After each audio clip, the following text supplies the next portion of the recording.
Hi everybody. I wanted to use this PowerPoint here to go through a little bit of how Emily St. John Mandel uses dialogue in Station 11 so that hopefully that can improve the way you're incorporating dialogue into your creative piece as well.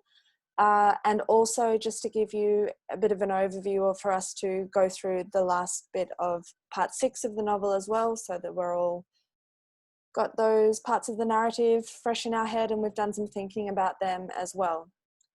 So given that I'm going to be drawing on chapter 38 in all of the examples I talk about here, so it's worth just reorienting ourselves and having a brief overview reminder of the whoosh from that section. So I'll just read through it here. As Kirsten and August leave the house in the woods, August reflects, "I never thought I'd see another non-ransacked house." They flick through the magazines that survived the collapse, and August says to Kirsten, "In an alternate universe, you might have been in the tabloid pictures." They dream about this utopian parallel universe. For Kirsten, it would be a parallel universe where I have no knife tattoos. Thinking back to the last man they saw with the scar, August realizes the scar on his face, I realize what it is.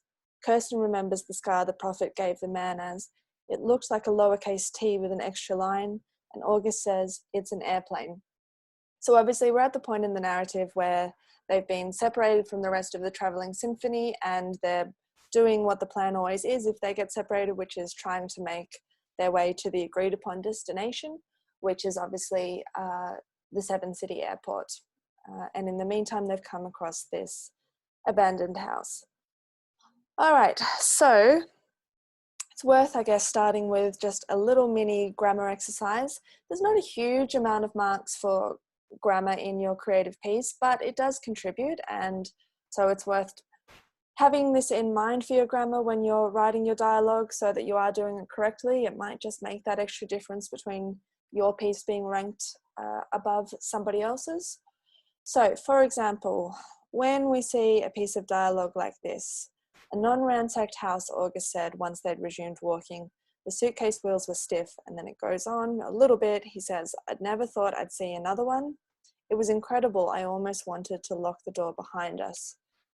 So obviously if we were talking through this together, I'd get you to brainstorm what you notice about these grammar points, but it's just me talking at the moment, so I'm going to say it now. Obviously, and I think we're all okay with this one, is when someone is speaking, you have to have quotation marks. But the thing you might not have paid that much attention to in the past before is that there always needs to be some sort of punctuation in between those quotation marks, and it always comes before the quotation marks. So whether it's a full stop or a question mark or a comma, there should always be something sitting between those quotation marks there. I guess the other point it's worth reminding ourselves of is when you've got the same person talking, you don't go on to a new line. So this dialogue here, "I'd never thought I'd see another one," is still August. So Mandel hasn't used a new line. But when Kirsten starts talking, she's not only making a new line for that, but she's actually indented, meaning tabbed in. So the dialogue starts a little bit past the margin of the page. And because she's used that new line in the indentation, she doesn't need to say at the end, "Kirsten said," because she's showing it through the punctuation she's using. All right, so that's the points I've made there. If it's obvious who the speaker is, and if you're doing the correct thing and using a new line for each speaker, sometimes you don't need to say whoever is saying it because it just becomes clear enough anyway.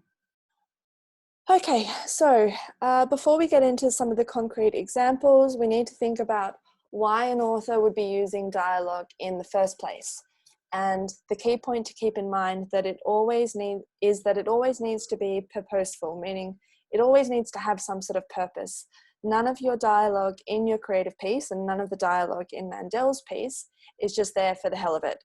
It's always there because it's either one, giving us some exposition related to the word expose, it's giving us the backstory in some way. So she might be using a conversation between characters for them to bring up things about their past lives that we as the readers weren't already aware of at that point in time.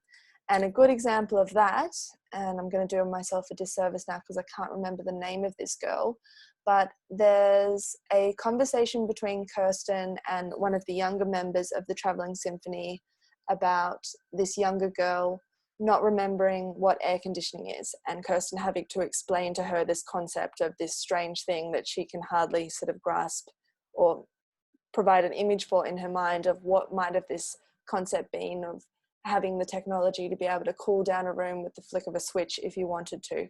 So by using that character who never comes up again, that is just Mandel's way of giving us some exposition, of trying to show us, and she does it in other ways, but it's one way of showing us what has changed in this past world compared to now and where our characters are sitting within it.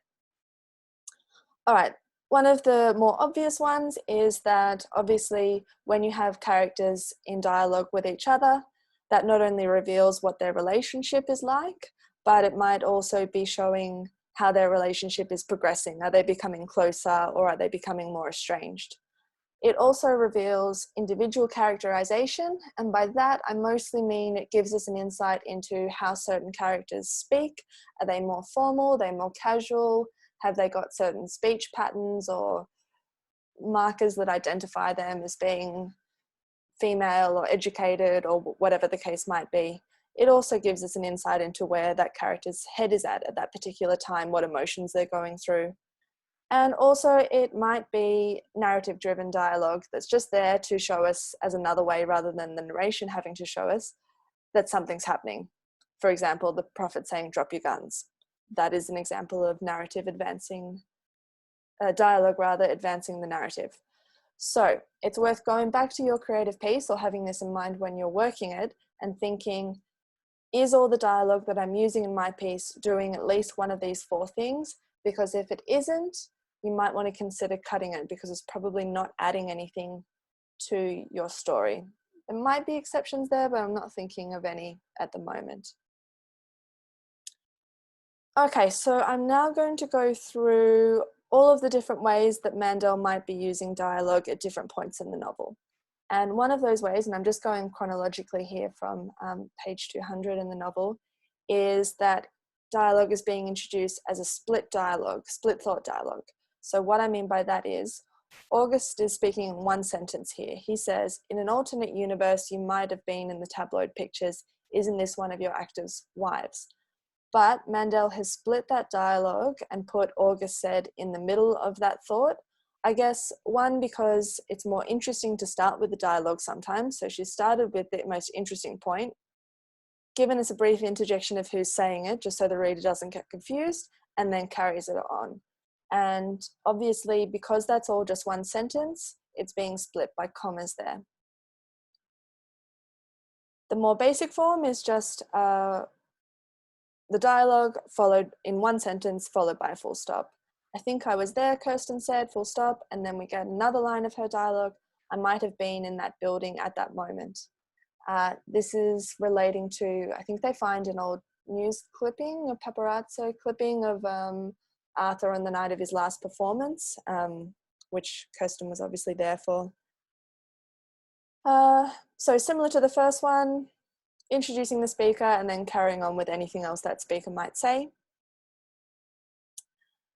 It's worth noting as well that Mandel almost exclusively, or maybe exclusively, I just did a brief flip through the novel and I couldn't see any examples to disprove this. She just uses "said" as the verb marker. So we get things like, "No," she said, "I don't remember her. Look at the date," August said. "It would have been you in those tabloid pictures," he said. So unlike that advice you probably got when you were in primary school or maybe even lower forms of high school where your teacher has said, "Said is a really boring verb, don't use that. Use more exciting verbs like shouted or exclaimed or cried." Mandel doesn't do that. She's not showing any of her creativity through the verb choices there.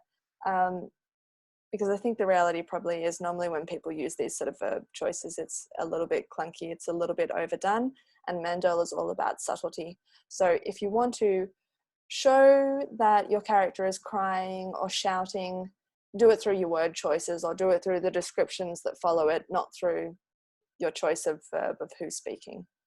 "Said, said, said." Okay, another way that's a little bit more subtle but would be very clever if you were able to integrate this into your own writing is that she's often combining, she, Mandel, is often combining a little bit of direct dialogue of speech followed by indirect dialogue. And we see that in this example here. I still think you invented the parallel universe theory, she said. So that's our example of direct dialogue. It's in, and I know that because it's in quotation marks, but the things that Kirsten is thinking are still continued here indirectly through the close third person narrative. So even though she doesn't say this out loud to August, it continues on. But one of the few things August didn't know about her was that sometimes when she looked at her collection of pictures, she tried to imagine and place herself in that other shallow life. Again, I guess we've got that split moment.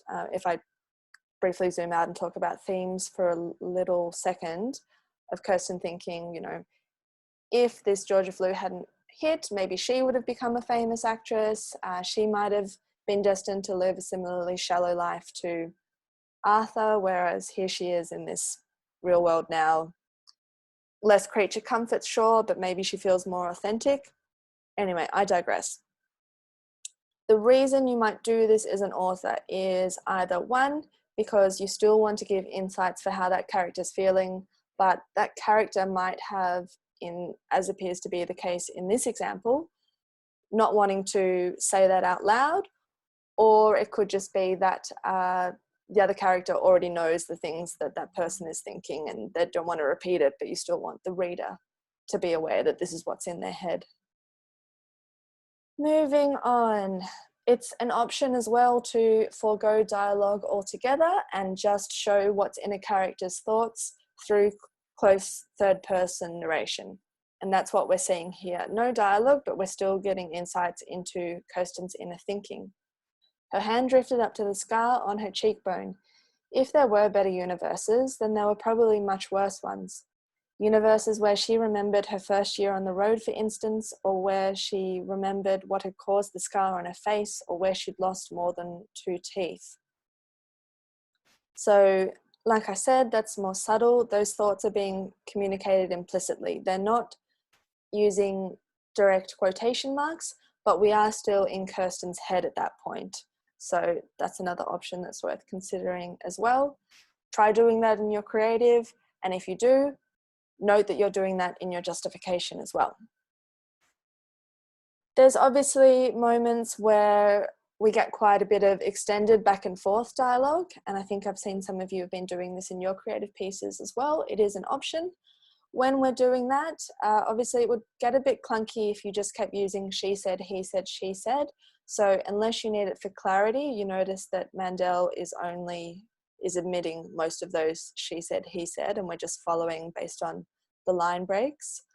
But at the same time, we do get the occasional break away from that dialogue where we get a little bit of a marker of action.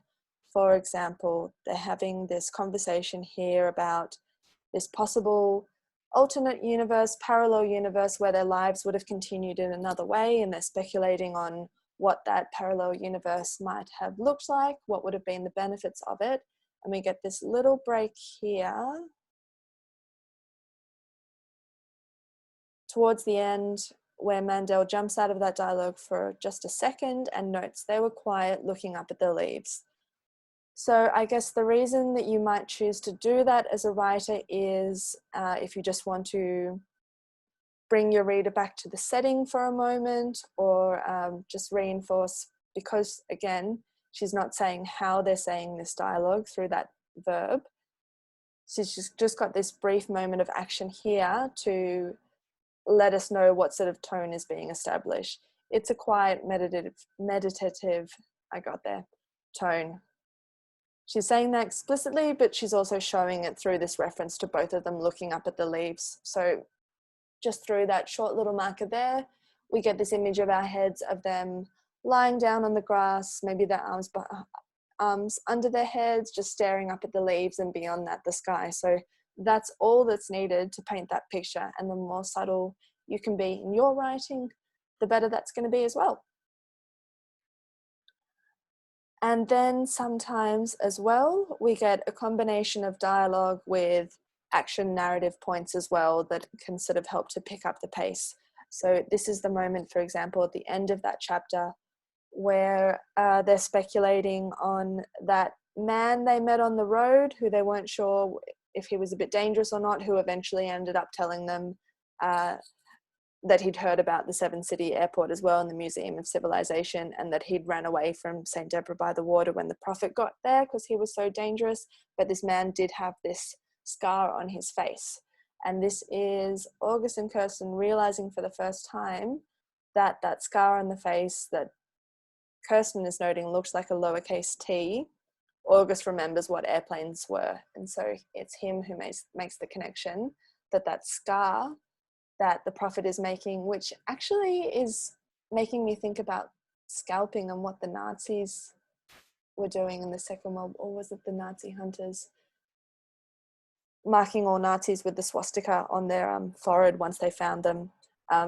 It's some pretty brutal stuff, but the Prophet is a brutal man. I digress again. The point I'm trying to make about dialogue here. What notes have I made to myself? So it provides a more subtle way of introducing action. Sometimes it can feel a little bit clunky if in your narration you're saying the character did this, they scratched their elbow, they looked about their surroundings nervously. If you're interlacing it with dialogue, it can help it flow a little bit better. So for example, by Kirsten saying the Prophet marked him and then straight into an action narrative point, the memory was agitating. She flicked her wrist and a knife split the cap of a white mushroom a few feet away. That's helping us get a sense of not only what the characters are saying, but how they're moving. If you think of, I guess if this were turned into a movie, just back-to-back dialogue with no narrative markers could just be the two of them just sitting there, not moving at all. So introducing those few action points helps give us a sense of movement throughout the writing as well. And yeah, I guess that's the point I've been trying to make there. This is something you'll have heard time and time again, but the best writing shows us rather than tells us. So by Kirsten, for example, having this notation of she retrieves her knife, rather than saying, Kirsten felt a bit worried with all this talk of the Prophet. She felt the need instinctively to pick up her knife as a way of protecting herself just in case they were jumped. That would be telling us what Kirsten's thinking, but if you're subtle and you trust your reader to figure it out for themselves, which the best writing does, and you want to aim to do as well, just by that mention of her retrieving her knife, that is signaling to the readers without having to tell them that she's feeling a bit nervous or she's feeling the need to take precautionary measures. Okay, this will be posted elsewhere on learning tasks as well. But what would be really helpful for you to do to practice as a writing activity is to have a go at using those different forms of dialogue in a piece of writing of your own. So what I'm suggesting is if you imagine Francois Diallo, who I think appears for the first time in chapter 18, page 114, unless I've missed something. But as you would know, we start from that point, getting these short segments in the story that move away from third-person narration and just into an interview-style transcript where Francois, who's a reporter of the New World, I guess, is interviewing Kirsten about her memories. And I don't think anyone else, I think it's just Kirsten. I could be wrong. Anyway, what I'm suggesting you do is, if it's easiest, imagine you're Francois and you're interviewing, excuse me, any other of those characters. You could pick absolutely anyone. And just imagine the two of them are having some sort of conversation about what they've been through, what their life has been like, or what they remember from their past, because Francois is trying to get up some sort of history of the past before it crumbles away. So the content of that writing is not so important as just allowing yourself to practice trying to use each of these features of Mandel's dialogue. So obviously in doing that, you would have to be using third-person narrative, so you wouldn't be using the interview transcript style that is characteristic of all of Francois' chapters.